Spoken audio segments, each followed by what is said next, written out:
ਇਹ ਉਸ ਪਵਿੱਤਰ ਸਥਾਨ ਤੇ ਅਸੀਂ ਖੜੇ ਹਾਂ ਜਿੱਥੇ ਸ਼ਹੀਦ ਭਗਤ ਸਿੰਘ ਰਾਜਗੁਰੂ ਸੁਖਦੇਵ ਜੀ ਨੂੰ ਫਾਂਸੀ ਲੱਗਣ ਤੋਂ ਬਾਅਦ ਚੁੱਪ-ਚੁਪੀਤੇ ਅੰਗਰੇਜ਼ ਸਰਕਾਰ ਨੇ ਇੱਥੇ ਉਹਨਾਂ ਦਾ ਸੰਸਕਾਰ ਕੀਤਾ ਸੀ। ਜਿੱਥੋਂ ਤੱਕ ਸਰਦਾਰ ਭਗਤ ਸਿੰਘ ਰਾਜਗੁਰੂ ਸੁਖਦੇਵ ਦੀ ਗੱਲ ਹੈ, ਇਹ ਤਿੰਨੇ ਹੀ ਉਹ ਮਹਾਨ ਸ਼ਹੀਦ ਨੇ ਜਿਨ੍ਹਾਂ ਨੇ ਦੇਸ਼ ਦੀ ਆਜ਼ਾਦੀ ਦਾ ਮੁੱਢ ਬੰਨ ਲਿਆ ਸੀ।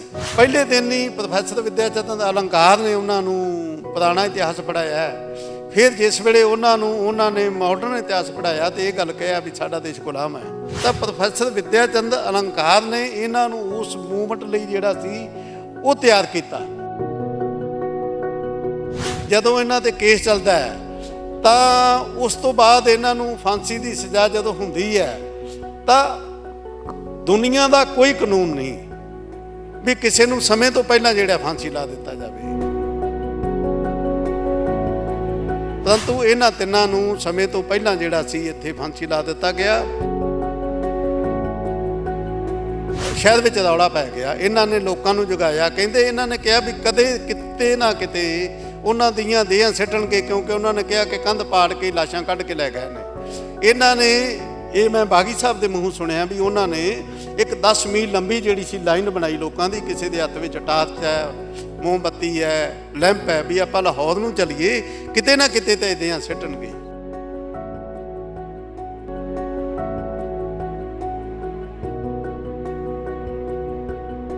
76 ਸਾਲ ਦਾ ਆਜ਼ਾਦੀ ਦਾ ਜਸ਼ਨ ਅਸੀਂ ਮਨਾ ਰਹੇ ਹਾਂ, ਲੇਕਿਨ ਇਹ ਆਸਾਨੀ ਨਾਲ ਇਹ ਆਜ਼ਾਦੀ ਨਹੀਂ ਮਿਲੀ ਸੀਗੀ। ਬਹੁਤ ਯਤਨ ਕਰਨੇ ਪਏ, ਕਈ ਸ਼ਹੀਦਾਂ ਨੇ ਸ਼ਹਾਦਤ ਦਿੱਤੀ, ਕਈ ਅਜਿਹੇ ਲੋਕ ਵੀ ਹੈ ਜਿਨ੍ਹਾਂ ਨੇ ਦੇਸ਼ ਨੂੰ ਆਜ਼ਾਦ ਕਰਾਉਣ ਦੇ ਲਈ ਅਣਗਿਣਤ ਲੜਾਈਆਂ ਲੜੀਆਂ ਜਿਨ੍ਹਾਂ ਦੇ ਨਾਂ ਇਤਿਹਾਸ ਦੇ ਵਿੱਚ ਨਹੀਂ ਹੈ।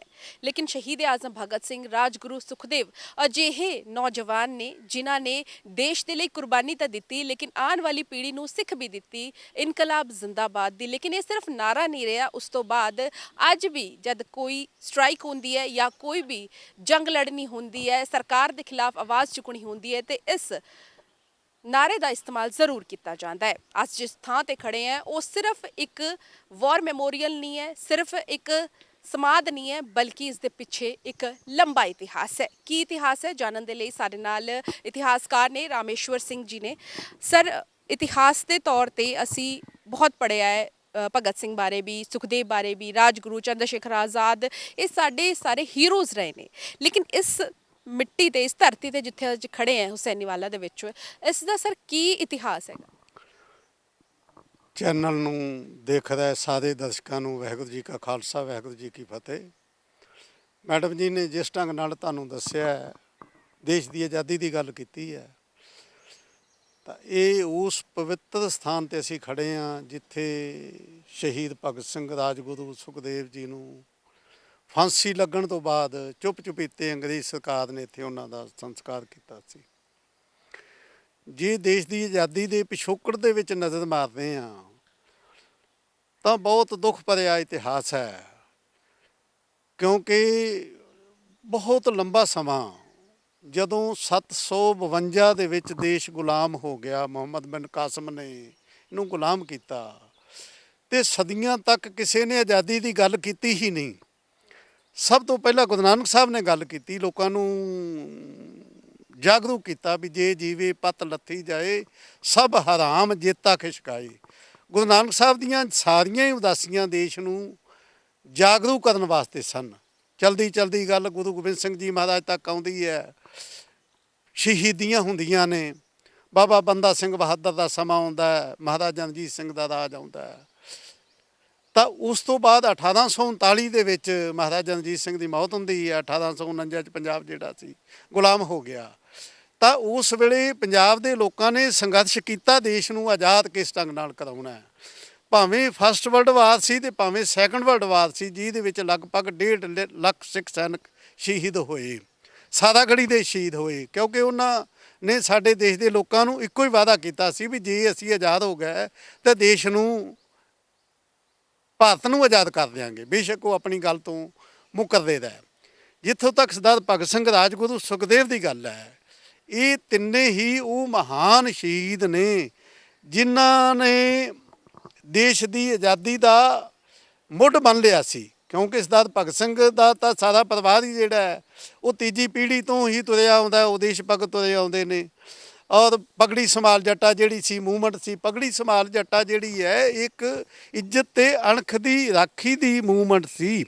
ਕਿਉਂਕਿ ਸਰਦਾਰ ਭਗਤ ਸਿੰਘ ਹੁਣੀ ਜਿਸ ਵੇਲੇ ਲਾਲਾ ਲਾਜਪਤ ਰਾਏ ਜੀ ਨੇ ਇਹ ਇੱਕ ਲੋਕਾਂ ਨੂੰ ਜਾਗਰੂਕ ਲਈ ਕਿਹਾ ਵੀ ਅੰਗਰੇਜ਼ਾਂ ਦੇ ਕਾਲੇ ਛੱਡ ਕੇ ਤੁਸੀਂ ਨੈਸ਼ਨ ਕਾਲਜ ਲਾਹੌਰ ਬਣਾਇਆ ਸੀ, ਉੱਥੇ ਦਾਖਲ ਹੋ ਜਾਓ, ਤਾਂ ਇਹ ਉੱਥੇ ਜਗਦੋਂ ਦਾਖਲ ਹੋਏ ਨੇ। ਸਰਦਾਰ ਭਗਤ ਸਿੰਘ ਤੇ ਸੁਖਦੇਵ ਜੀ ਜਿਹੜੇ ਲੁਧਿਆਣੇ ਦੇ ਰਹਿਣ ਵਾਲੇ ਸੀ, ਇਹ ਉੱਥੇ ਇਕੱਠੇ ਇੱਕੋ ਕਾਲਜ ਦੇ ਵਿੱਚ ਸਨ। ਪਹਿਲੇ ਦਿਨ ਹੀ ਪ੍ਰੋਫੈਸਰ ਵਿਦਿਆ ਚੰਦ ਅਲੰਕਾਰ ਨੇ ਉਹਨਾਂ ਨੂੰ ਪੁਰਾਣਾ ਇਤਿਹਾਸ ਪੜ੍ਹਾਇਆ। ਫਿਰ ਜਿਸ ਵੇਲੇ ਉਹਨਾਂ ਨੇ ਮਾਡਰਨ ਇਤਿਹਾਸ ਪੜ੍ਹਾਇਆ ਤੇ ਇਹ ਗੱਲ ਕਿਹਾ ਵੀ ਸਾਡਾ ਦੇਸ਼ ਗੁਲਾਮ ਹੈ। ਜਦ ਭਗਤ ਸਿੰਘ ਨੇ ਸੁਖਦੇਵ ਨੇ ਕਿਹਾ ਜੀ ਦੇਸ਼ ਗੁਲਾਮ ਕਿਵੇਂ ਹੈ? ਉਹਨਾਂ ਨੇ ਕਿਹਾ ਸੀ ਗੁਲਾਮ ਆ। ਉਹਨਾਂ ਨੇ ਕਿਹਾ ਅੰਗਰੇਜ਼ ਕਿੰਨੇ ਨੇ ਸਾਡੇ ਦੇਸ਼ ਵਿੱਚ? ਉਹਨਾਂ ਨੇ ਕਿਹਾ ਬਹੁਤ ਥੋੜੀ ਗਿਣਤੀ 'ਚ। ਉਹਨਾਂ ਨੇ ਕਿਹਾ ਸਾਡੇ ਦੇਸ਼ ਦੇ ਲੋਕ ਕਿੰਨੇ ਨੇ? ਉਹਨਾਂ ਨੇ ਕਿਹਾ 35 ਕਰੋੜ।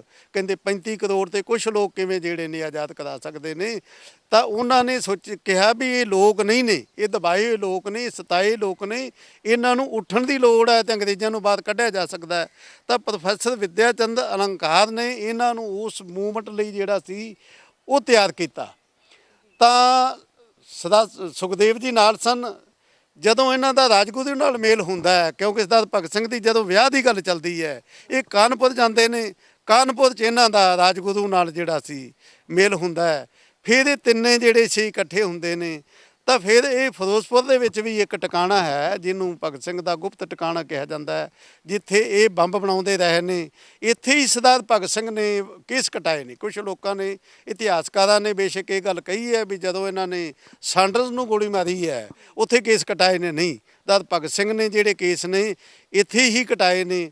ਉਸ ਤੋਂ ਬਾਅਦ ਜਦੋਂ ਇਹ ਫਿਰ ਜਿਹੜੇ ਸੀ ਗੁਪਤ ਹੋ ਜਾਂਦੇ ਨੇ, ਜਦੋਂ ਇਹਨਾਂ 'ਤੇ ਕੇਸ ਚੱਲਦਾ ਹੈ ਤਾਂ ਉਸ ਤੋਂ ਬਾਅਦ ਇਹਨਾਂ ਨੂੰ ਫਾਂਸੀ ਦੀ ਸਜ਼ਾ ਜਦੋਂ ਹੁੰਦੀ ਹੈ ਤਾਂ ਦੁਨੀਆ ਦਾ ਕੋਈ ਕਾਨੂੰਨ ਨਹੀਂ ਵੀ ਕਿਸੇ ਨੂੰ ਸਮੇਂ ਤੋਂ ਪਹਿਲਾਂ ਜਿਹੜਾ ਫਾਂਸੀ ਲਾ ਦਿੱਤਾ ਜਾਵੇ, ਪਰੰਤੂ ਇਹਨਾਂ ਤਿੰਨਾਂ ਨੂੰ ਸਮੇਂ ਤੋਂ ਪਹਿਲਾਂ ਜਿਹੜਾ ਸੀ ਇੱਥੇ ਫਾਂਸੀ ਲਾ ਦਿੱਤਾ ਗਿਆ। ਤਾਂ ਫਿਰੋਜ਼ਪੁਰ ਦੇ ਵਿੱਚ ਇੱਕ ਗੋਖਲੇ ਹਾਲ ਹੈ। ਸਾਡੇ ਇੱਕ ਬਹੁਤ ਸਤਿਕਾਰਯੋਗ ਬਾਗੀ ਪਰਿਵਾਰ ਨੇ, ਫਰੀਡਮ ਫਾਈਟਰ ਫੈਮਿਲੀ ਹੈ, ਉਹ ਜਦੋਂ ਉੱਥੇ ਰਾਤ ਨੂੰ ਇਕੱਠੇ ਹੋਏ ਤਾਂ ਉਹਨਾਂ ਨੇ ਇਹ 23 ਮਾਰਚ ਦੀ ਹੀ ਗੱਲ ਹੈ, ਤਾਂ ਉੱਥੇ ਉਹਨਾਂ ਨੇ ਟੈਲੀਗ੍ਰਾਮ ਦਿੱਤੀ ਮਲਾਪ ਦੇ ਐਡੀਟਰ ਨੂੰ ਕਿ ਲੋਕਾਂ ਦੀ ਮੰਗ ਹੈ ਕਿ ਭਗਤ ਸਿੰਘ ਰਾਜਗੁਰੂ ਸੁਖਦੇਵ ਦੀ ਫਾਂਸੀ ਜਿਹੜੀ ਹੈ ਮਾਫ ਕੀਤੀ ਜਾਵੇ। ਤਾਂ ਉਹਨਾਂ ਨੇ ਵਾਪਸੀ ਮੈਸੇਜ ਦਿੱਤਾ ਕਿ ਇੱਥੇ ਲਾਹੌਰ ਦੇ ਵਿੱਚ ਇਹ ਰੌਲਾ ਪੈ ਗਿਆ ਹੈ ਕਿ ਉਹਨਾਂ ਨੂੰ ਫਾਂਸੀ ਦੇ ਦਿੱਤੀ ਗਈ ਹੈ ਔਰ ਲੋਕ ਬਹੁਤ ਇਕੱਠੇ ਹੋਏ ਨੇ। ਇਸ ਦਾ ਇੱਥੇ ਜਦੋਂ ਗੋਖਲੇ ਹਾਲ ਦੇ ਵਿੱਚ ਲੋਕ ਇਕੱਠੇ ਸੀ, ਜਦੋਂ ਬਾਗੀ ਸਾਹਿਬ ਨੇ ਇੱਥੇ ਆ ਕੇ ਦੱਸਿਆ ਤਾਂ ਉਹ ਸ਼ਹਿਰ ਵਿੱਚ ਰੌਲਾ ਪੈ ਗਿਆ। ਇਹਨਾਂ ਨੇ ਲੋਕਾਂ ਨੂੰ ਜਗਾਇਆ। ਕਹਿੰਦੇ ਇਹਨਾਂ ਨੇ ਕਿਹਾ ਵੀ ਕਦੇ ਕਿਤੇ ਨਾ ਕਿਤੇ ਉਹਨਾਂ ਦੀਆਂ ਦੇਹਾਂ ਸਿੱਟਣਗੇ, ਕਿਉਂਕਿ ਉਹਨਾਂ ਨੇ ਕਿਹਾ ਕਿ ਕੰਧ ਪਾੜ ਕੇ ਲਾਸ਼ਾਂ ਕੱਢ ਕੇ ਲੈ ਗਏ ਨੇ। ਇਹਨਾਂ ਨੇ ਇਹ ਮੈਂ ਬਾਗੀ ਸਾਹਿਬ ਦੇ ਮੂੰਹੋਂ ਸੁਣਿਆ ਵੀ ਉਹਨਾਂ ਨੇ ਇੱਕ 10 ਮੀਲ ਲੰਬੀ ਜਿਹੜੀ ਸੀ ਲਾਈਨ ਬਣਾਈ ਲੋਕਾਂ ਦੀ। ਕਿਸੇ ਦੇ ਹੱਥ ਵਿੱਚ ਟਾਰਚ ਹੈ, ਮੋਮਬੱਤੀ ਹੈ, ਲੈਂਪ ਹੈ, ਵੀ ਆਪਾਂ ਲਾਹੌਰ ਨੂੰ ਚੱਲੀਏ, ਕਿਤੇ ਨਾ ਕਿਤੇ ਤਾਂ ਦੇਹਾਂ ਸਿੱਟਣਗੇ। ਇਹ ਜਦੋਂ ਫਿਰ ਇੱਥੇ ਆਏ, ਕਿਉਂਕਿ ਉਹਨਾਂ ਨੇ ਤਾਂ ਕਾਹਲੀ ਦੇ ਵਿੱਚ ਇਹਨਾਂ 'ਤੇ ਜਿਹੜਾ ਸੀ ਲਾਸ਼ਾਂ ਦਾ ਸੰਸਕਾਰ ਕਰਕੇ ਉਹ 'ਤੇ ਚਲੇ ਗਏ। ਜਦੋਂ ਉਹ ਦਰਿਆ ਦਾ ਕਿਨਾਰਾ ਸੀ ਇੱਥੇ ਰੋੜ ਦਿੱਤੀਆਂ ਗਈਆਂ ਔਰ ਇੱਥੇ ਜਦੋਂ ਆਏ, ਇੱਥੇ ਉਹ ਗਰਮ ਥਾਂ ਲੱਗੀ ਤਾਂ ਫਿਰ ਇਹ ਥਾਂ ਤਾਂ ਆਇਡੈਂਟੀਫਾਈ ਹੋਈ ਕਿ ਇੱਥੇ ਜਿਹੜਾ ਇਹਨਾਂ ਦਾ ਸੰਸਕਾਰ ਕੀਤਾ ਗਿਆ ਜੀ। ਜਿਸ ਤਰੀਕੇ ਦੇ ਨਾਲ ਸਰ ਦੇਹ ਸੰਸਕਾਰ ਉਹਨਾਂ ਦਾ ਬਾਅਦ ਵਿੱਚ ਲੋਕਾਂ ਨੇ ਇੱਥੇ ਕੀਤਾ, ਉਸ ਤੋਂ ਬਾਅਦ ਵੀ ਸਰ ਕਾਫੀ ਸੰਘਰਸ਼ ਕਰਨਾ ਪਿਆ ਇੱਥੇ ਸਮਾਧ ਬਣਾਉਣ ਦੇ ਲਈ, ਜਾਂ ਫਿਰ ਸਰਕਾਰ ਨੇ ਆਪਣੇ ਆਪ ਹੀ ਜਿਹੜਾ ਇਨੀਸ਼ੀਏਟਿਵ ਲੈ ਕੇ ਇਸ ਨੂੰ ਸਮਾਧ ਬਣਾ ਦਿੱਤਾ ਸੀ? ਇਹ ਦੁਖਦਾਈ ਗੱਲ ਸੀ। ਦੇਸ਼ ਜਦੋਂ ਆਜ਼ਾਦ ਹੋਇਆ ਸਾਡਾ, ਤਾਂ ਉਸ ਤੋਂ ਪਹਿਲਾਂ ਇੱਥੇ ਕੋਈ ਬਹੁਤਾ ਵਿਕਾਸ ਨਹੀਂ ਕੀਤਾ ਗਿਆ ਔਰ ਨਾ ਹੀ ਜਿਸ ਢੰਗ ਨਾਲ ਆਪਾਂ ਦੇਖ ਰਹੇ ਹਾਂ ਇਸ ਢੰਗ ਦਾ ਕੋਈ ਸਥਾਨ ਸੀ। ਦੇਸ਼ ਆਜ਼ਾਦ ਹੋ ਗਿਆ 47 ਦੇ ਵਿੱਚ। ਸਾਡੀ ਬਦਕਿਸਮਤੀ ਕਿ ਸਾਡੇ ਦੇਸ਼ ਦੇ ਲੋਕਾਂ ਨੇ ਇਸ ਸਥਾਨ ਨੂੰ ਮੰਗਿਆ ਹੀ ਨਹੀਂ। ਇਹ ਪਾਕਿਸਤਾਨ ਦੇ ਵਿੱਚ ਚਲਾ ਗਿਆ ਸੀ। ਪਾਕਿਸਤਾਨ ਇਹ ਤਾਂ ਬਾਅਦ ਵਿੱਚ ਜਿਸ ਵੇਲੇ ਸਰਦਾਰ ਪ੍ਰਤਾਪ ਸਿੰਘ ਕੈਰੋਂ ਹੁਣੀ ਮੁੱਖ ਮੰਤਰੀ ਆਏ ਨੇ, ਉਹਨਾਂ ਨੇ ਉਪਰਾਲਾ ਕੀਤਾ ਤੇ ਫਾਜ਼ਿਲਕਾ ਸੈਕਟਰ ਦੇ ਵਿੱਚੋਂ 12 ਪਿੰਡ ਜਿਹੜੇ ਸੀ ਉਹਨਾਂ ਨੂੰ ਦਿੱਤੇ ਗਏ, ਜਿਹੜੇ ਬੇਚਰਾਗ ਸਨ, ਤੇ ਇਹ ਥਾਂ ਜਿਹੜਾ ਸੀ ਉਹ ਲਿਆ ਗਿਆ ਸੀ। ਸਰ 1971 ਦੀ ਲੜਾਈ ਦਾ ਵੀ ਇਤਿਹਾਸ ਇਸ ਥਾਂ ਤੋਂ ਜੁੜਿਆ ਹੋਇਆ ਹੈ, ਉਹ ਇਤਿਹਾਸ ਕੀ ਹੈ? 1971 ਦੇ ਵਿੱਚ ਇਹ ਜਿਹੜਾ ਜਿੱਥੋਂ ਆਪਾਂ ਲੰਘ ਕੇ ਆਏ ਆ ਇੱਥੇ ਕਬਜ਼ਾ ਹੋ ਗਿਆ ਸੀ ਇਹਨਾਂ ਦਾ, ਪਾਕਿਸਤਾਨੀ ਫੌਜਾਂ ਦਾ। ਔਰ ਜਿਹੜੇ ਸੀ ਬੁੱਤ ਇਹ ਲਾਹ ਕੇ ਲੈ ਗਏ ਸੀ ਪਾਕਿਸਤਾਨ ਵਾਲੇ ਜੀ। ਹਾਂਜੀ, ਇਹ ਜਿਹੜੇ ਬੁੱਤ ਲਾਹ ਕੇ ਲੈ ਕੇ ਸੀ, ਇਹ ਤਾਂ ਬਾਅਦ ਵਿੱਚ ਜਿਹੜਾ ਹੁਣ ਆਪਾਂ ਵਿਕਾਸ ਵੇਖ ਰਹੇ ਆ ਨਾ, ਇਹ ਤਾਂ ਕੁਲਦੀਪ ਨਈਅਰ ਜਦੋਂ ਰਾਜ ਸਭਾ ਦੇ ਮੈਂਬਰ ਸਨ, ਉਹਨਾਂ ਨੇ 2 ਕਰੋੜ ਰੁਪਏ ਦੀ ਗ੍ਰਾਂਟ ਦਿੱਤੀ ਸੀ। ਇਹ ਵਿਕਾਸ ਜਿਹੜਾ ਆ ਇਹ ਉਹਦੇ ਨਾਲ ਵਿਕਾਸ ਹੋਇਆ, ਸਾਨੂੰ ਜਿਹੜਾ ਸੀ ਇਹ ਦਿਸ ਰਿਹਾ ਜੀ। 1971 ਦੀ ਵੀ ਗੱਲ ਕਰ ਲੈਂਦੇ ਆ। ਕਿਹਾ ਇਹ ਵੀ ਜਾਂਦਾ ਹੈ ਕਿ ਇੱਥੇ ਪੁਲ ਉਡਾਇਆ ਗਿਆ ਸੀ ਆਰਮੀ ਵੱਲੋਂ ਪਾਕਿਸਤਾਨੀ ਫੌਜ ਨੂੰ ਰੋਕਣ ਦੇ ਲਈ, ਕਿਉਂਕਿ 1971 ਦੀ ਲੜਾਈ ਦੀ ਜਦ ਗੱਲ ਕਰਦੇ ਹਾਂ ਤੇ ਅਸੀਂ ਰਾਜਸਥਾਨ ਦੀ ਲੜਾਈ ਜ਼ਿਆਦਾ ਦੇਖਦੇ ਤੇ ਇੱਥੇ ਕਿਸ ਤਰੀਕੇ ਨਾਲ ਅਟੈਕ ਹੋਇਆ ਸੀਗਾ ਸਰ ਉਸ ਵੇਲੇ? ਜਿੱਥੋਂ ਆਪਾਂ ਲੰਘ ਕੇ ਆਏ ਆ ਜੀ, ਉਹੀ ਪੁਲ ਜਿਹੜਾ ਸੀ ਉਹ, ਕਿਉਂਕਿ ਪਾਕਿਸਤਾਨ ਇੱਥੋਂ ਤੱਕ ਜਿਹੜੇ ਸੀ ਵਧੇ ਆਏ ਸੀ, ਉਹਨਾਂ ਨੂੰ ਰੋਕਣ ਲਈ, ਕਿਉਂਕਿ ਦਰਿਆ ਹੈ ਅੱਗੇ, ਇਹ ਪੁਲ ਜਿਹੜਾ ਸੀ ਤਾਂ ਉਡਾਇਆ ਗਿਆ ਸੀ ਵੀ ਇਹ ਫਿਰੋਜ਼ਪੁਰ ਦੇ ਵਿੱਚ ਪਾਕਿਸਤਾਨ ਵਾਲੇ ਇਹ ਦਾਖਲ ਨਾ ਹੋ ਜਾਣ, ਇਸ ਕਰਕੇ ਉਡਾਇਆ ਗਿਆ ਸੀ ਜੀ। ਸਰ ਟ੍ਰੇਨ ਦਾ ਬੜਾ ਪੰਜਾਬ ਮੇਲ ਜਿਹੜੀ ਚੱਲਦੀ ਸੀਗੀ ਪਾਕਿਸਤਾਨ ਤੋਂ ਪਹਿਲਾਂ ਇੱਥੇ ਆਂਦੀ ਸੀ ਫਿਰੋਜ਼ਪੁਰ ਹੁਸੈਨੀਵਾਲਾ, ਹੈ ਨਾ, ਹੁਣ ਬੰਦ ਹੋ ਗਈ ਹੈ, ਲੇਕਿਨ ਲੋਕੀ ਹਾਲੇ ਵੀ ਐਕਸਪੀਰੀਅੰਸ ਕਰਦੇ, ਚਾਹੇ ਉਹ ਪੁਰਾਣੇ ਜਿੱਥੇ ਰੇਲਵੇ ਸਟੇਸ਼ਨ ਉਹ ਹੋਣ। ਤੁਸੀਂ ਸਰ ਸੁਣਿਆ ਵੀ ਹੋਣਾ ਕੀ ਕਿਸੇ ਕਹਾਣੀਆਂ ਹੈ ਜਦ ਆਜ਼ਾਦੀ ਤੋਂ ਬਾਅਦ ਉਹ ਟ੍ਰੇਨ ਆਈ, ਕੀ ਕਹਾਣੀ ਸੀ? ਬੇਟਾ ਜੀ, ਆਪਾਂ ਜਿੱਥੇ ਖੜੇ ਆ ਆਪਣੇ ਬਿਲਕੁਲ ਸਾਹਮਣੇ ਦਰਿਆ ਹੈ ਔਰ ਉਹਦੇ ਜਿਹੜੇ ਪਿੱਲਰ ਦਿਖਾਈ ਦੇ ਰਹੇ ਨੇ, ਇਹ ਪਿੱਲਰ ਉਸ ਟ੍ਰੇਨ ਦੇ ਲੰਘਦੀ ਸੀ, ਇਹ ਉਹਦੇ ਪਿੱਲਰ ਨੇ। ਇਹ ਪਿੱਲਰ ਕਿੰਨੇ ਕੁ ਇਤਿਹਾਸਕ ਨੇ, ਇਹਦਾ ਜੈਤੋ ਨਾਲ ਵੀ ਸੰਬੰਧ ਹੈ, ਕਿਉਂਕਿ ਜਿਸ ਵੇਲੇ ਜੈਤੋ ਦਾ ਮੋਰਚਾ ਲੱਗਿਆ, ਬੇਸ਼ੱਕ ਜੈਤੋ ਦੇ ਸ਼ਹੀਦ 22 ਮੰਨੇ ਜਾਂਦੇ ਨੇ, ਪਰੰਤੂ ਜੈਤੋ ਦੇ ਜਿਹੜੇ ਸ਼ਹੀਦ ਸੀ ਉਹਨਾਂ ਦੀਆਂ ਦੇਹਾਂ ਚੁੱਕ ਕੇ ਜਦੋਂ ਟ੍ਰੇਨ ਤੇ ਲਿਆ ਕੇ ਇਸ ਸਤਲੁਜ ਦਰਿਆ ਦੇ ਵਿੱਚ ਹਜ਼ਾਰਾਂ ਦੇ ਦੀਆਂ ਜਿਹੜੀਆਂ ਸੀ ਟ੍ਰੇਨ ਇੱਥੇ ਖੜੀ ਕਰਕੇ ਵਾ ਦਿੱਤੀਆਂ ਗਈਆਂ ਸੀ ਜੀ। ਔਰ ਇੱਥੋਂ ਲਗਭਗ 8 ਕਿਲੋਮੀਟਰ ਦੀ ਦੂਰੀ ਤੇ ਕਸੂਰ ਹੈ ਜੀ, ਕਿਉਂਕਿ ਸਿੱਧੀ ਜਾਂਦੀ ਸੀ, ਲੋਕਾਂ ਦੀ ਆਮ ਜਿਹੜੀ ਸੀ ਆਵਾਜਾਈ ਮੰਨਦੀ, ਲੋਕਾਂ ਦੀ ਮਾਨਤਾ ਤਾਂ ਹੁਣ ਵੀ ਹੈ ਵੀ ਕੁਝ ਹੋਣਾ ਚਾਹੀਦਾ। ਜਿੱਥੇ ਆਪਾਂ ਖੜੇ ਆ ਆਵੇ ਟ੍ਰੇਨ ਦਾ ਜਿਹੜਾ ਇਹ ਹਿੱਸਾ ਹੀ ਹੈ ਜੀ। ਤੁਸੀਂ ਕਹਿ ਰਹੇ ਸੀ ਸਰ ਇਹ ਵੀ ਇੱਕ ਚੌਕੀ ਸੀਗੀ?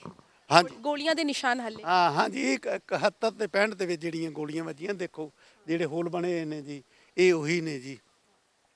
ਹਾਂਜੀ, ਇਹਨਾਂ ਨੂੰ ਸਰ ਬਾਅਦ ਚ ਮਤਲਬ ਇਤਿਹਾਸਿਕ ਤੌਰ ਤੇ ਰੱਖਿਆ ਗਿਆ ਜਾਂ ਇਹਨਾਂ ਨੂੰ ਇਤਿਹਾਸਕ ਤੌਰ ਤੇ ਹੀ ਰੱਖਿਆ ਗਿਆ, ਕਿਉਂਕਿ ਜੇ ਇਹਨੂੰ ਬੰਦ ਕਰ ਦਿੱਤਾ ਜਾਂਦਾ ਤੇ ਫਿਰ ਪਤਾ ਨਹੀਂ ਸੀ ਲੱਗਣਾ ਵੀ ਇਹ ਜਿਹੜੇ ਨੇ ਗੋਲੀਆਂ ਦੇ ਨਿਸ਼ਾਨ। ਉਹ ਦੇਖੋ ਜਿੰਨੀਆਂ ਇੱਟਾਂ ਟੁੱਟੀਆਂ ਹੋਈਆਂ ਨੇ ਉਸ ਸਾਈਡ ਤੇ, ਇਹਦੇ ਜਦੋਂ ਆਪਾਂ ਅੰਦਰ ਜਾਂਦੇ ਹਾਂ ਹੁਣ ਤਾਂ ਟ੍ਰੇਨ ਖੜੀ ਸਾਈਡਾਂ ਤੇ, ਇਹ ਚੌਕੀ ਹੁਣ ਵੀ ਸਾਈਡਾਂ ਤੇ ਕਮਰੇ ਬਣੇ ਹੋਏ ਨੇ ਜੀ, ਜਿੱਥੇ ਫੋਰਸ ਜਿਹੜੀ ਸੀ ਹੁੰਦੀ ਸੀ ਜੀ। ਪੁਰਾਣਾ ਰੇਲਵੇ ਸਟੇਸ਼ਨ ਵੀ ਅਸੀਂ ਦੇਖਿਆ ਹੈ, ਉਸ ਨੂੰ ਵੀ ਇੱਕ ਕਹੀਏ ਕਿ ਸੰਭਾਲ ਕੇ ਰੱਖਿਆ ਜਾਂਦਾ ਸੀਗਾ, ਸਾਂਭ ਕੇ, ਤਾਂ ਕਿ ਜਨਰੇਸ਼ਨ ਦੇਖ ਸਕੇ ਆਉਣ ਵਾਲੀ, ਲੇਕਿਨ ਉਹ ਨਹੀਂ ਹੋ ਪਾਇਆ, ਖੰਡਰ ਬਣ ਗਏ ਉਹ। ਦੇਖੋ, ਅਸੀਂ ਨਾ ਸ਼ਹੀਦਾਂ ਦਾ ਜਿਸ ਢੰਗ ਦਾ ਸਨਮਾਨ ਹੋਣਾ ਚਾਹੀਦਾ ਸੀ ਅਸੀਂ ਨਹੀਂ ਕਰ ਸਕੇ। ਉਹ ਸਾਹਮਣੇ ਸ਼ਹੀਦ ਬੀਕੇ ਸਾਥੀ ਬੀਕੇ ਦਾਦੀ ਸਮਾਧੀ ਹੈ, ਜਿਨ੍ਹਾਂ ਨੂੰ ਉਸਤਾਦ ਭਗਤ ਸਿੰਘ ਹੁਣਾਂ ਦੇ ਨਾਲ ਇਹਨਾਂ ਨੇ ਅਸੈਂਬਲੀ 'ਚ ਬੰਬ ਸੁੱਟਿਆ ਸੀ, ਇਹਨਾਂ ਨੂੰ ਉਮਰ ਕੈਦ ਹੋਈ ਸੀ। ਇਹ ਉਸ ਤੋਂ ਬਾਅਦ ਜਦੋਂ ਰਿਹਾ ਹੋ ਕੇ ਆਏ ਨੇ, ਦਿੱਲੀ ਦੇ ਵਿੱਚ ਰਿਕਸ਼ਾ ਚਲਾਉਂਦੇ ਰਹੇ ਨੇ, ਕਿੰਨਾ ਕੁ ਸਨਮਾਨ ਕੀਤਾ ਸੀ ਸ਼ਹੀਦਾਂ ਦਾ। ਔਰ ਉਹਨਾਂ ਨੇ ਵਸੀਅਤ ਕੀਤੀ ਕਿ ਮੈਂ ਆਪਣੇ ਭਰਾਵਾਂ ਕੋਲ ਰਹਿਣਾ ਚਾਹੁੰਦਾ, ਮੇਰਾ ਸੰਸਕਾਰ ਮੇਰੇ ਭਰਾਵਾਂ ਕੋਲ ਕੀਤਾ ਜਾਵੇ। ਔਰ ਘਰ 'ਚ ਗਰੀਬੀ ਸੀ, ਟ੍ਰੇਨ ਰਾਹੀਂ ਡੈੱਡ ਬਾਡੀ ਲੈ ਕੇ ਆਏ ਸੀ। ਸ਼ਹੀਦਾਂ ਨੂੰ ਨਹੀਂ ਅਸੀਂ ਸਨਮਾਨ ਦੇ ਸਕੇ। ਸੰਸਕਾਰ ਇੱਥੇ ਕੀਤਾ ਗਿਆ ਕੀਤਾ ਗਿਆ ਸੀ ਜੀ, ਬੀਕੇ ਦੱਤ ਜੀ ਦਾ ਜੀ, ਉਹ ਸਾਹਮਣੇ ਸਮਾਧੀ ਆਪਾਂ ਦੇਖਦੇ ਹਾਂ। ਫਿਰ ਇੱਧਰ ਪੰਜਾਬ ਮਾਤਾ ਜੀ ਦੀ ਸਮਾਧੀ ਹੈ ਜੀ। ਮਾਤਾ ਜੀ ਨੇ ਵੀ ਇਹ ਗੱਲ ਕਹੀ ਸੀ ਵੀ ਮੈਂ ਆਪਣੇ ਬੱਚਿਆਂ ਕੋਲ ਰਹਿਣਾ ਚਾਹੁੰਦੀ ਹਾਂ, ਇਸ ਕਰਕੇ ਮਾਤਾ ਜੀ ਨੇ ਜਿਹੜੀ ਵਸੀਅਤ ਲਿਖੀ ਵੀ ਮੈਂ ਆਪਣੇ ਬੱਚਿਆਂ ਕੋਲ ਰਹਿਣਾ ਚਾਹੁੰਦੀ ਹਾਂ, ਇਸ ਕਰਕੇ ਮਾਤਾ ਜੀ ਦਾ ਸੰਸਕਾਰ ਹੀ ਮਾਤਾ ਵਿਦਿਆਵਤੀ ਜੀ ਦਾ ਇੱਥੇ ਹੀ ਕੀਤਾ ਗਿਆ ਸੀ ਜੀ। ਦੇਖੋ, ਇਹ ਜਿਹੜੀਆਂ ਭਾਵਨਾਵਾਂ ਨੇ ਇਹਨਾਂ ਨੂੰ ਸ਼ਬਦਾਂ 'ਚ ਨਹੀਂ ਕਿਹਾ ਜਾ ਸਕਦਾ ਵੀ ਇਹ ਇੱਕ ਏਡੀ ਵੱਡੀ ਏਕਤਾ ਦੀ ਮਿਸਾਲ ਸੀ। ਜਿਹੜਾ ਸਰਦਾਰ ਭਗਤ ਸਿੰਘ, ਰਾਜਗੁਰੂ ਸੁਖਦੇਵ ਨੇ ਨਾ, ਇਹ ਕਿੱਡੀ ਵੱਡੀ ਏਕਤਾ ਦੀ ਮਿਸਾਲ ਹੈ ਵੀ ਜਿਸ ਵੇਲੇ ਸਰਦਾਰ ਭਗਤ ਸਿੰਘ ਦੇ ਪਰਿਵਾਰ ਨੂੰ ਅਖੀਰਲੇ ਸਮੇਂ ਮੁਲਾਕਾਤ ਦਾ ਸਮਾਂ ਨਹੀਂ ਦਿੱਤਾ, ਮੁਲਾਕਾਤ ਕਰਨ ਦਾ ਸਮਾਂ ਨਹੀਂ ਦਿੱਤਾ ਗਿਆ, ਰਾਜਗੁਰੂ ਸੁਖਦੇਵ ਦੇ ਪਰਿਵਾਰ ਨੇ ਕੰਡੀਸ਼ਨ ਲਾ ਦਿੱਤੀ ਵੀ ਜੇ ਤੁਸੀਂ ਸਰਦਾਰ ਭਗਤ ਸਿੰਘ ਦੇ ਪਰਿਵਾਰ ਨੂੰ ਮੁਲਾਕਾਤ ਦਾ ਸਮਾਂ ਦਿਓਗੇ ਅਸੀਂ ਮੁਲਾਕਾਤ ਕਰਾਂਗੇ, ਨਹੀਂ ਤਾਂ ਅਸੀਂ ਨਹੀਂ ਕਰਨੀ। ਉਹਨਾਂ ਨੇ ਸਰਦਾਰ ਭਗਤ ਸਿੰਘ ਦੇ ਪਰਿਵਾਰ ਨੂੰ ਮੁਲਾਕਾਤ ਕਰਨ ਨਹੀਂ ਦਿੱਤੀ ਔਰ ਉਹਨਾਂ ਪਰਿਵਾਰਾਂ ਨੇ ਆਪਣੇ ਬੱਚਿਆਂ ਨਾਲ ਮੁਲਾਕਾਤ ਕਰਨ ਨਹੀਂ ਦਿੱਤੀ। ਬੱਚੇ ਨੇ ਫਾਂਸੀ ਚੜ੍ਹਨਾ ਹੋਵੇ ਔਰ ਤੋਂ ਬਾਅਦ ਮੁਲਾਕਾਤ ਨਾ ਕਰਨ, ਇਹਨਾਂ ਨੂੰ ਕਿਵੇਂ ਅਸੀਂ ਸ਼ਬਦਾਂ 'ਚ ਕਹਾਂਗੇ। ਇਹ ਉਹਨਾਂ ਦੀ ਏਕਤਾ ਦੀ ਮਿਸਾਲ ਸੀ। ਦੇਸ਼ ਆਜ਼ਾਦ ਹੋ ਗਿਆ, ਇਹ ਦੇਸ਼ ਨਹੀਂ ਸੀ ਆਜ਼ਾਦ ਹੋਣਾ। ਇਹ ਇਹਨਾਂ ਲੋਕਾਂ ਦੀ ਬਦੌਲਤ ਸੀ, ਕਿਉਂਕਿ ਅੰਗਰੇਜ਼ਾਂ ਨੂੰ ਇਸ ਗੱਲ ਦਾ ਪਤਾ ਲੱਗਿਆ ਵੀ ਇਹਨਾਂ ਨੇ ਹੁਣ ਸਾਨੂੰ ਛੱਡਣਾ ਨਹੀਂ ਹੈ। ਇੱਕ ਚਿੰਗਾਰੀ ਉਹ ਲੋਕਾਂ ਦੇ ਮਨ ਦੇ ਵਿੱਚ ਆਪਣੇ ਵਿਚਾਰਾਂ ਕਰਕੇ, ਜਾਂ ਕਹੀਏ ਕਿ ਜਿਹੜਾ ਉਹ ਇੱਕ ਮੈਸੇਜ ਦੇਣਾ ਚਾਹੁੰਦੇ ਸੀਗੇ, ਏਕਤਾ ਦਾ ਤੁਸੀਂ ਕਿਹਾ ਹੈ ਨਾ, ਇੱਕ ਮੈਸੇਜ ਉਹਨਾਂ ਨੇ ਦਿੱਤਾ ਹੈ। ਲੇਕਿਨ ਸਰ, ਕੀ ਅਸੀਂ ਸਹੀ ਮਾਇਨੇ ਦੇ ਵਿੱਚ ਉਸ ਆਜ਼ਾਦੀ ਨੂੰ ਹੁਣ ਕਹਿੰਦੇ ਕਿ ਆਪਣੇ ਉਹ ਆਜ਼ਾਦੀ ਅਸੀਂ ਦੇਖ ਪਾਉਂਦੇ ਹਾਂ ਜਿਹੜੀ ਇਹਨਾਂ ਨੇ ਸਾਨੂੰ ਦਿੱਤੀ ਹੈ? ਨਹੀਂ, ਉਹਨਾਂ ਦੇ ਜਿਹੜੇ ਸੁਪਨੇ ਸੀ ਨਾ, ਉਹ ਤਾਂ ਕੁਝ ਹੋਰ ਸੀ। ਉਹ ਤਾਂ ਦੇਸ਼ ਨੂੰ ਬਹੁਤ ਉੱਚਾ ਲਿਜਾਣਾ ਚਾਹੁੰਦੇ ਸੀ। ਉਹਨਾਂ ਦੇ ਅਰਮਾਨ ਵੀ ਸਨ ਵੀ ਸਾਡਾ ਦੇਸ਼ ਕਿਹੋ ਜਿਹਾ ਹੋਵੇਗਾ। ਅਸੀਂ ਉਹਨਾਂ ਦੇ ਸੁਪਨਿਆਂ ਤੇ ਪੂਰੇ ਨਹੀਂ ਉਤਰ ਸਕੇ। ਮੈਂ ਤੁਹਾਨੂੰ ਫਿਰੋਜ਼ਪੁਰ ਦੀ ਗੱਲ ਕਰਦਾ। ਸਰਦਾਰ ਭਗਤ ਸਿੰਘ ਦਾ ਚੌਕ ਹੈ, ਇੱਕ ਸਰਦਾਰ ਊਧਮ ਸਿੰਘ ਦਾ ਚੌਕ ਹੈ। ਨਿਯਮ ਤਾਂ ਇਹ ਹੈ ਵੀ ਜਿੱਥੇ ਸ਼ਹੀਦਾਂ ਦੇ ਬੁੱਤ ਹੋਣ ਉੱਥੇ 100 ਮੀਟਰ ਦੇ ਏਰੀਏ 'ਚ ਸ਼ਰਾਬ ਦਾ ਠੇਕਾ ਨਹੀਂ ਹੋਣਾ ਚਾਹੀਦਾ। ਹੁਣ ਵੀ ਦਿਖਾਈ ਦਿੰਦੇ ਨੇ। ਅਸੀਂ ਕਿੰਨਾ ਕੁ ਉਹਨਾਂ ਦਾ ਮਾਣ ਕਰ ਰਹੇ ਹਾਂ। ਮੈਨੂੰ ਯਾਦ ਹੈ 23 ਮਾਰਚ ਇੱਥੇ ਮੰਤਰੀ ਸਾਹਿਬ ਨੇ ਆਉਣਾ ਸੀ। ਸ਼ਹੀਦ ਊਧਮ ਸਿੰਘ ਚੌਕ ਕੋਲੇ ਡਾਇਰੈਕਸ਼ਨ ਦੇ ਰਹੇ ਸੀ ਕਲੀ ਦੀ। 3 ਨੌਜਵਾਨ ਆਏ, ਮੈਂ ਪਿੱਛੋਂ ਮੋਟਰਸਾਈਕਲ ਤੇ ਆ ਰਿਹਾ ਸੀ। ਕਹਿਣ ਲੱਗੇ ਵੀ ਕੀ ਕਰ ਰਹੇ ਹੋ? ਉਹ ਤਾਂ ਡਾਇਰੈਕਸ਼ਨ ਦੇ ਰਹੇ ਸੀ, ਉਹ ਤਾਂ ਵਿਚਾਰੇ ਬਰਕਤ ਸਨ। ਮੈਂ ਰੁਕਿਆ, ਮੈਂ ਆਖਿਆ ਕਾਕਾ ਤੁਹਾਨੂੰ ਇਸ ਗੱਲ ਦਾ ਨਹੀਂ ਪਤਾ ਵੀ ਅੱਜ 23 ਮਾਰਚ ਹੈ, ਸ਼ਹੀਦ ਭਗਤ ਸਿੰਘ ਹੋਣਾ ਦਾ ਸ਼ਹੀਦੀ ਦਿਹਾੜਾ ਹੈ।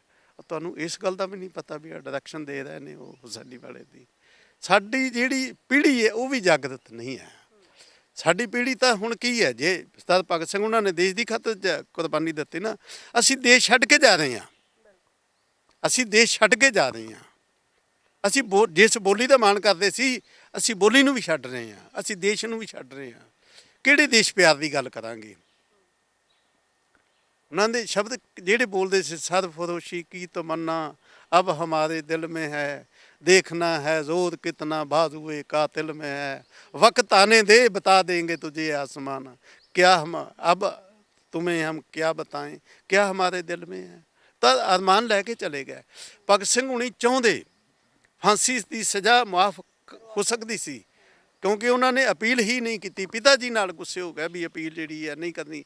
ਉਹ ਸਰਦਾਰ ਭਗਤ ਸਿੰਘ ਕਹਿੰਦੇ ਸੀ ਅਸੀਂ ਇਨਕਲਾਬ ਦਾ ਚਿੰਨ੍ਹ ਬਣ ਚੁੱਕੇ ਹਾਂ ਜੀ। ਅਸੀਂ ਫਾਂਸੀ ਦੇ ਤਖਤੇ ਤੇ ਚੜ੍ਹਦੇ ਹਾਂ, ਇਹ ਦੇਸ਼ ਆਜ਼ਾਦ ਹੋਏਗਾ।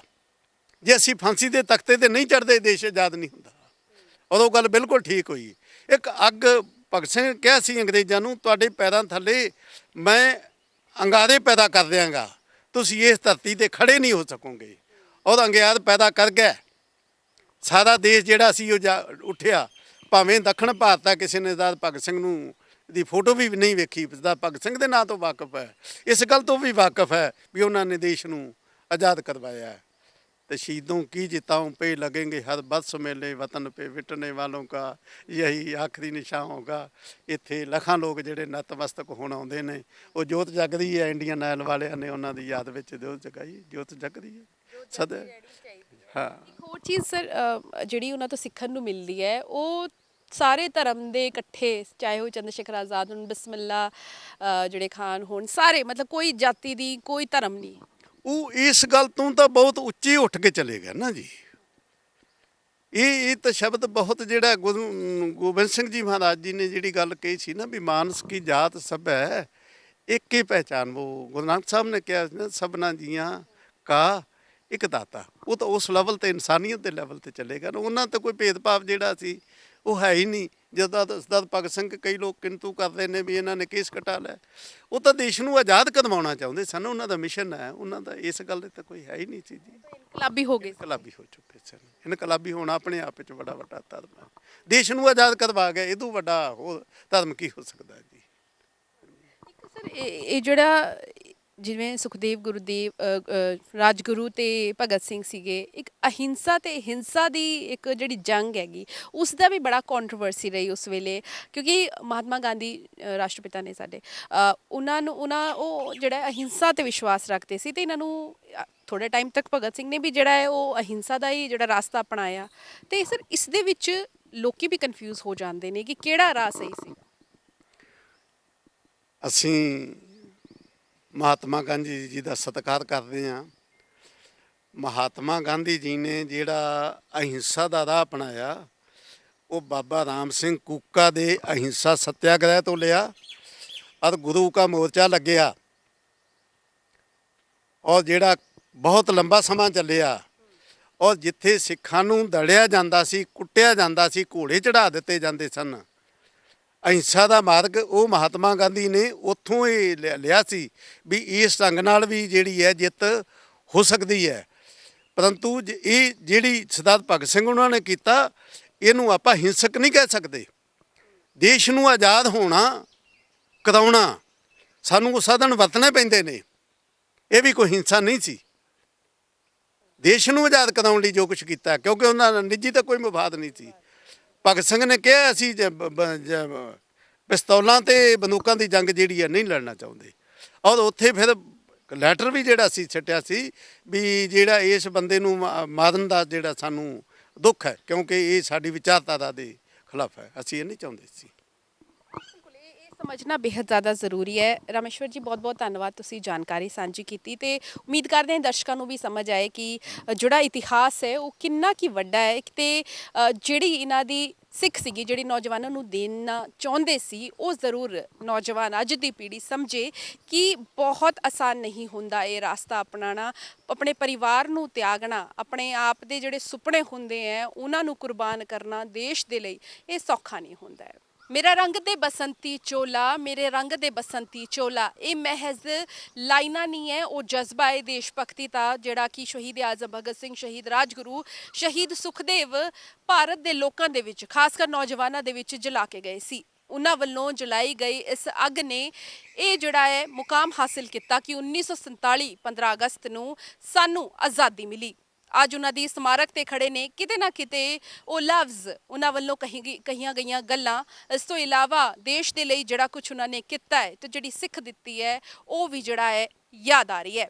ਇਹ ਸਮਾਰਕ ਤੁਹਾਨੂੰ ਦਿਖਾ ਦਿੰਦੇ ਹੈ ਤੇ ਇਸ ਦੇ ਨਾਲ ਹੀ ਜਜ਼ਬਾ ਇਸ ਚੀਜ਼ ਦਾ ਵੀ ਹੈ ਕਿ ਭਲੇ ਹੀ ਇਹ ਤਿੰਨੋਂ ਰੈਵੋਲੂਸ਼ਨਰੀ ਮੂਵਮੈਂਟ ਕਰਕੇ, ਆਜ਼ਾਦੀ ਦੀ ਲੜਾਈ ਕਰਕੇ ਇਕੱਠੇ ਹੋਏ ਸੀਗੇ, ਲੇਕਿਨ ਇਸ ਲੜਾਈ ਦੇ ਵਿੱਚ ਜਿਹੜੇ BK ਦੱਤ ਨੇ, ਉਹਨਾਂ ਨੇ ਵੀ ਕਿਹਾ ਸੀਗਾ ਕਿ ਜਦ ਉਹਨਾਂ ਦੀ ਮੌਤ ਹੋਏਗੀ ਤੇ ਉਹਨਾਂ ਦੀ ਜਿਹੜੀ ਸਮਾਧ ਹੈ ਉਹ ਵੀ ਇਸੀ ਥਾਂ ਤੇ ਆਪਣੇ ਯਾਰਾਂ ਦੇ ਨਾਲ, ਆਪਣੇ ਆਜ਼ਾਦੀ ਦੇ ਯਾਰਾਂ ਦੇ ਨਾਲ ਜਿਹੜੀ ਹੈ ਉਹ ਬਣਾਈ ਜਾਵੇ। ਇਹੀ ਕਾਰਨ ਹੈ ਕਿ ਇਸ ਯਾਦਗਾਰ ਦੇ ਵਿੱਚ ਤੁਹਾਨੂੰ ਸ਼ਹੀਦ ਆਜ਼ਮ ਭਗਤ ਸਿੰਘ, ਸ਼ਹੀਦ ਰਾਜਗੁਰੂ, ਸ਼ਹੀਦ ਸੁਖਦੇਵ ਦੀ ਸਮਾਰਕਾਂ ਜਾਂ ਸਮਾਧ ਤਾਂ ਮਿਲੇਗੀ ਹੀ, ਲੇਕਿਨ ਇਸ ਦੇ ਨਾਲ ਹੀ BK ਦੱਤ ਦੀ ਵੀ ਸਮਾਧ ਇੱਥੇ ਦੇਖਣ ਨੂੰ ਮਿਲੇਗੀ। ਇਹ ਯਾਦਗਾਰ ਸਾਡੇ ਤਿੰਨ ਕੌਮੀ ਸ਼ਹੀਦਾਂ ਸਰਦਾਰ ਭਗਤ ਸਿੰਘ, ਰਾਜਗੁਰੂ ਅਤੇ ਸੁਖਦੇਵ ਦੇ ਬੇਰੋਕ ਇਨਕਲਾਬੀ ਜਜ਼ਬੇ ਨੂੰ ਪ੍ਰਗਟ ਕਰਦੀ ਹੈ। ਇਹਨਾਂ ਤਿੰਨਾਂ ਸ਼ੂਰਵੀਰਾਂ ਨੇ ਕਈ ਜਿਹੜੀ ਹੈ ਮੁਸ਼ਕਿਲਾਂ ਤੋਂ ਬਾਅਦ ਸ਼ਹਾਦਤ ਦਿੱਤੀ ਤੇ ਉਸ ਤੋਂ ਬਾਅਦ ਇਹਨਾਂ ਨੇ ਜਿਹੜੀ ਹੈ ਆਜ਼ਾਦੀ ਦੀ ਲੋਕਾਂ ਦੇ ਵਿੱਚ ਇੱਕ ਲੌ ਜਲਾਈ। ਭਗਤ ਸਿੰਘ ਦੇ ਜਿਹੜੇ ਵਿਚਾਰ ਸੀਗੇ ਉਹ ਦੇਸ਼ ਨੂੰ ਆਜ਼ਾਦ ਕਰਵਾਉਣ ਦੇ ਲਈ ਸੀ ਤੇ ਉਹ ਪੜ੍ਹਦੇ ਬਹੁਤ ਸੀਗੇ। ਫਾਂਸੀ ਜਦ ਉਹਨਾਂ ਨੂੰ ਸਜ਼ਾ ਹੋਈ ਫਾਂਸੀ ਦੀ, ਤਦ ਵੀ ਉਹ ਜਿਹੜੀ ਹੈ ਖੁਸ਼ੀ ਸ਼ਹਾਦਤ ਦੇਣ ਦੇ ਲਈ ਤਿਆਰ ਹੋਏ। ਉਹਨਾਂ ਦੇ ਚਿਹਰੇ ਦੇ ਉੱਤੇ ਸ਼ਿਕਨ ਨਹੀਂ ਹੈ। ਇਤਿਹਾਸਕਾਰ ਕਹਿੰਦੇ ਨੇ ਕਿ ਜੇਲ੍ਹ ਦੇ ਅਧਿਕਾਰੀ ਤੱਕ ਰੋਣ ਲੱਗ ਪਏ ਸੀ, ਲੇਕਿਨ ਇਹਨਾਂ ਨੇ ਹਿੰਮਤ ਨਹੀਂ ਹਾਰੀ। ਉਹਨਾਂ ਨੇ ਕਿਹਾ ਕਿ ਸਾਡੀ ਸ਼ਹੀਦੀ ਤੋਂ ਬਾਅਦ ਦੇਸ਼ ਦੇ ਲੋਕ ਜਾਗਰੂਕ ਹੋਣਗੇ ਤੇ ਜਿਹੜੀ ਮੁਹਿੰਮ ਉਹਨਾਂ ਵੱਲੋਂ ਸ਼ੁਰੂ ਕੀਤੀ ਗਈ ਸੀ ਉਸ ਮੁਹਿੰਮ ਨੂੰ ਲੋਕੀ ਪੂਰਾ ਕਰਨਗੇ। ਤੇ ਇਨ ਤਿੰਨਾਂ ਇਨਕਲਾਬੀਆਂ ਦੀ ਜਿਹੜੀ ਸ਼ਹਾਦਤ ਹੈ, ਇਸੇ ਕਰਕੇ ਭਾਰਤ ਨੂੰ ਆਜ਼ਾਦੀ ਮਿਲੀ ਹੈ। ਇਹ ਸਮਾਧ, ਇਹ ਸਮਾਰਕ ਉਹੀ ਜਜ਼ਬਾ ਸਾਡੇ ਵਿੱਚ ਜਿਹੜਾ ਹੈ ਪੈਦਾ ਕਰਦੇ ਹੈ, ਉਹੀ ਜਜ਼ਬਾਤ ਇੱਥੇ ਆ ਕੇ ਪੈਦਾ ਹੁੰਦੇ ਹੈ ਕਿ ਕੀ ਵਿਚਾਰ ਸੀਗੇ ਜਿਹੜੇ ਕਿ ਇਹਨਾਂ ਤਿੰਨਾਂ ਨੌਜਵਾਨ, ਉਮਰ ਵੀ ਬਹੁਤ ਘੱਟ ਸੀਗੀ, ਕਿ ਦੇਸ਼ ਦੇ ਲਈ ਆਪਣੀ ਜਵਾਨੀ ਤਾਂ ਕੁਰਬਾਨ ਕੀਤੀ, ਆਪਣੀ ਜਾਨ ਵੀ ਦੇ ਦਿੱਤੀ। ਲੇਕਿਨ ਉਸ ਤੋਂ ਬਾਅਦ ਇਹਨਾਂ ਦੇ ਪਰਿਵਾਰ ਵੱਲੋਂ ਵੀ ਜਿਹੜਾ ਹੈ ਕਦੇ ਇਹ ਨਹੀਂ ਕਿਹਾ ਗਿਆ ਕਿ ਸਾਡੇ ਬੱਚਿਆਂ ਨੇ ਦੇਸ਼ ਦੇ ਲਈ ਕੁਰਬਾਨੀ ਦਿੱਤੀ, ਬਲਕਿ ਇਹ ਜਜ਼ਬਾ ਹਮੇਸ਼ਾ ਜਿਹੜਾ ਹੈ ਅਜਿਹੇ ਪਰਿਵਾਰਾਂ ਦੇ ਵਿੱਚ ਨਜ਼ਰ ਆਉਂਦਾ ਹੈ, ਚਾਹੇ ਉਹ ਕਿਸੇ ਫੌਜੀ ਪਰਿਵਾਰ ਦੀ ਗੱਲ ਕਿਉਂ ਨਾ ਹੋਵੇ। ਦੇਸ਼ ਸਭ ਤੋਂ ਪਹਿਲਾਂ ਇਹ ਰੱਖਦੇ ਨੇ, ਉਸ ਤੋਂ ਬਾਅਦ ਆਪਣੇ ਪਰਿਵਾਰ ਨੂੰ ਜਾਂ ਫਿਰ ਹੋਰ ਆਪਣੀ ਪਸੰਦ ਨੂੰ। ਤੇ ਇਸ ਸਮਾਜ ਦੇ ਵਿੱਚ ਆ ਕੇ ਅੱਜ ਇੱਕ ਆਜ਼ਾਦੀ ਦਾ ਜਜ਼ਬਾ ਜ਼ਰੂਰ ਮਹਿਸੂਸ ਹੋ ਰਿਹਾ ਹੈ ਕਿ ਅੱਜ ਇਹਨਾਂ ਕਰਕੇ ਹੀ ਅਸੀਂ ਆਜ਼ਾਦ ਹੋਏ ਨੇ। ਲੇਕਿਨ ਸਹੀ ਮਾਇਨੇ ਆਜ਼ਾਦੀ ਦੇ ਸਮਝਣੇ ਸਾਨੂੰ ਬੇहद ਜ਼ਰੂਰੀ ਹੈ। ਜਿਹੜੀ ਸਿੱਖ ਦਿੱਤੀ ਗਈ ਹੈ ਇਹਨਾਂ ਸ਼ਹੀਦਾਂ ਵੱਲੋਂ, ਉਹ ਸਿੱਖ ਨੂੰ ਜ਼ਰੂਰ ਅਪਣਾਉਣਾ ਚਾਹੀਦਾ ਹੈ।